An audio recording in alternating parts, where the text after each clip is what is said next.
AKM Shahidul হক, যাকে বাংলাদেশে একজন হত্যাকারী হিসাবে বাংলাদেশে পরিচিত, হেফাজত শাপলা চত্বরে হেফাজতের যে মিটিংটা হয়েছিল, সমাবেশ হয়েছিল, সেইখানে বোমা এবং গুলি করে শত শত নিরীহ এতিম ছাত্রদেরকে গুলি করা হয় এই শহীদুল হকের নেতৃত্বে।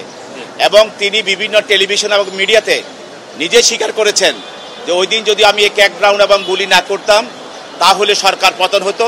সরকারে কোনো মন্ত্রী বা এমপিরা সহযোগিতা করে নাই, আমি নিজ দায়িত্বে সেটা করেছি। সেই কুখ্যাত খুনি পুলিশের নামে যে কলঙ্ক একেএম শহীদুল হক, তাকে আজকে নিউ মার্কেট থানা একটি হত্যা মামলায় আজকে বিজ্ঞ আদালতে উপস্থিত করা হয়। আপনারা জানেন যে ছাত্র বৈষম্য বিরোধী ছাত্র কোটা আন্দোলনে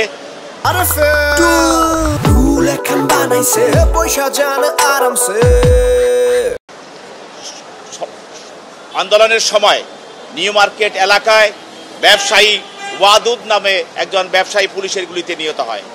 ওই মামলায় একেএম শহীদুল হক এজাহার নামীয় আসামি এবং তদন্তকারী কর্মকর্তা।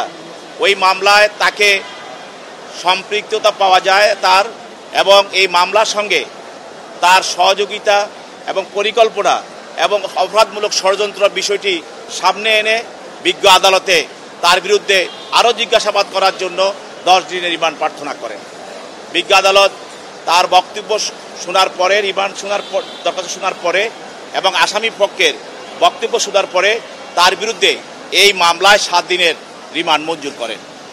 আরেকটি মামলায় আপনারা জানেন যে আব্দুল্লাহিল কাফি পুলিশের একজন সাবেক ঊর্ধ্বতন কর্মকর্তা। আপনারা জানেন পৃথিবীর ইতিহাসে একটি অমানবিক বিষয় আপনারা ফেসবুকে দেখেছেন যে আশুলিয়াতে কতগুলো ছাত্রদের লাশ একটি ভ্যান গাড়িতে উঠিয়ে যে জ্বালিয়ে দেওয়া হয়েছিল, এর নায়ক ছিল এই আব্দুল্লাহিল কাফি। এই আব্দুল্লাহিল কাফি পলাতক অবস্থায় যখন এয়ারপোর্ট দিয়ে পালিয়ে যাচ্ছিল, তখন নিরাপত্তা বাহিনী তাকে এয়ারপোর্ট থেকে গ্রেপ্তার করে এবং গ্রেপ্তার করার পরে সে এই হাজারীবাগ থানা একটি অপহরণ মামলায় তাকে গ্রেপ্তার করা হয় এবং গ্রেপ্তার করে তদন্তকারী কর্মকর্তা তাকে আজকে আদালতে উপস্থিত করেন।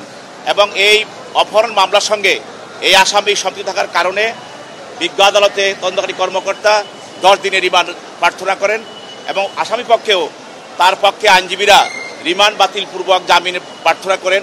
উভয় পক্ষের শুনানির পর এই আব্দুল্লাহিল কাফির বিরুদ্ধে বিজ্ঞ আদালত 8 দিনের রিমান্ড মঞ্জুর করেন।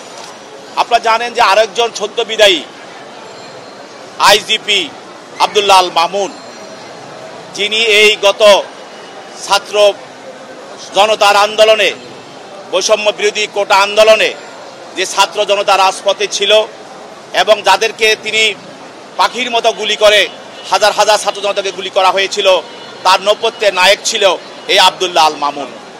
এই আব্দুল্লাহ আল মামুন আইজিপি হিসাবে সে গণভবনে গিয়ে শেখ হাসিনার সঙ্গে বৈঠক করে। সে বৈঠক থেকে বেরিয়ে এসে সে পুলিশের হেডকোয়ার্টারে এসে সাংবাদিক সম্মেলন করে এবং সেই সাংবাদিক সম্মেলনে সে বলে যে কেউ ঘর থেকে বের হবেন না, দেখা মাত্র গুলি করা হবে এবং আন্দোলন কঠোর হস্তে দমন করা হবে। এবং এর পরিপ্রেক্ষিতে ওই দিনে সারা দেশে শত শত স্কুলগামী ছাত্র শিক্ষক এবং জনতা আন্দোলনকারী নিহত হয় এবং তাকে আজকে মোহাম্মদপুর থানা একটি হত্যা মামলায় তদন্তকারী কর্মকর্তা এজাহারনামী আসামি হিসাবে হত্যা মামলায় তাকে আদালতে উপস্থিত করেন এবং তদন্তকারী কর্মকর্তা এই মামলায় তদন্তকালে তার আব্দুল্লাহ আল মামুনের বিরুদ্ধে হত্যার সঙ্গে এই হত্যাটা হয়েছিল বসিলা, একদল মতি দোকানদার আবু সাইদ পুলিশের গুলিতে তার মাথা এবং পিঠে বুকে গুলি লেগে নিহত হয়। তার এই হত্যার সঙ্গে এই আব্দুল্লাহ আল মামুন জড়িত মর্মে প্রাথমিক অবস্থায় তদন্ত কর্মকর্তা নিশ্চিত হন এবং তথ্য পান, যার পরিপ্রেক্ষিতেও আরও অধিকতর জিজ্ঞাসাবাদ করার জন্য ঘটনার পিছনে এবং পরিকল্পনায় এবং ষড়যন্ত্রমূলক অপরাধের সঙ্গে কারা কারা জড়িত এই বিষয়ে আরও বিশদভাবে জিজ্ঞাসাবাদ করার জন্য তিনি 10 দিনের রিমান্ড প্রার্থনা করেন। বিজ্ঞ আদালত আসামি পক্ষের বক্তব্য এবং তাদের জামিনের প্রার্থনা, রিমান্ড বাতিলের প্রার্থনা উভয় পক্ষের শুনানি করার পর এই আসামির বিরুদ্ধে 8 দিনের রিমান্ড মঞ্জুর করে। পুরা 9 নম্বর সেক্টরে আধুনিক মেডিকেল কলেজের সামনে একজন হাফেজ, আন্দোলনরত অবস্থায় একজন হাফেজ মাওলানা মোহাম্মদ সাদিকুল ইসলাম পুলিশের গুলিতে নিহত হয়। এবং এই ভিকটিমের চাচা বাদী হয়ে মোহাম্মদ আশরাফ সিদ্দিকী আজকে এই বিজ্ঞ সিএম আদালতে একটি হত্যা মামলা দায়ের করেন। এই হত্যা মামলার 1 নম্বর আসামি শেখ হাসিনা, 2 নম্বর আসামি ওবায়দুল কাদের সহ 55 জন আসামির বিরুদ্ধে হত্যা মামলাটা করা হয়। এবং বিজ্ঞ আদালত এই মামলার বিষয়বস্তু দেখে এবং ঘটনার ছবি দেখে, সুরতাল রিপোর্ট এবং পোস্টমর্টম রিপোর্ট দেখে, ভিডিও ফুটেজ দেখে মামলাটি সংশ্লিষ্ট থানায় এফআইআর হিসাবে রুজু করার জন্য নির্দেশ প্রদান করে।